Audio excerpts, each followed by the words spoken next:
This woman brought devastation in Uganda in the name of religion. Can you imagine she murdered over 3,000 people all in the name of a prophecy? It was the early 90s. Reverend Credonia Mwerinda claimed to have a vision. Virgin Mary, she said, had visited her, ordering her to establish a movement. She called it the Movement for the Restoration of the Ten Commandments of God. Quite a name, right?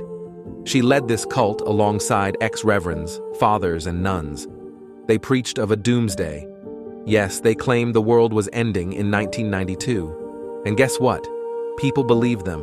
People, full of faith, sold everything they owned, lands, houses, their every possession, bringing the money to the church leaders, all preparing for the promised rapture.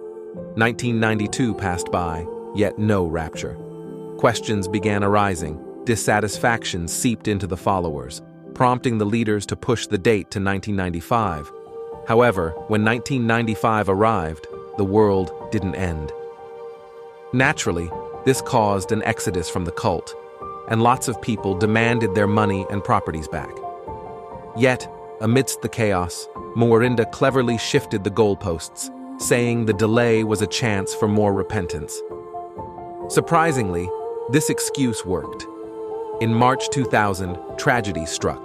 Credonia hosted a feast, telling followers they were preparing for the rapture. The next day, a horrifying act took place. Approximately 1,000 followers, women and children mostly, were locked in a hall she compared to Noah's Ark. Unbeknownst to these hopeful souls, their fate had already been sealed. Gallons of petrol surrounded the building, some even spilt on the floor. Their innocent hearts overlooked these warning signs. They were promised salvation, and they were too blinded by faith to see otherwise. Members were handed matches and led into the hall. The doors were locked behind them. They waited in anticipation for the rapture. Instead, a terrible conflagration ensued. Screams of pain and despair filled the air, transforming what they believed to be their ark of salvation into an earthly hell.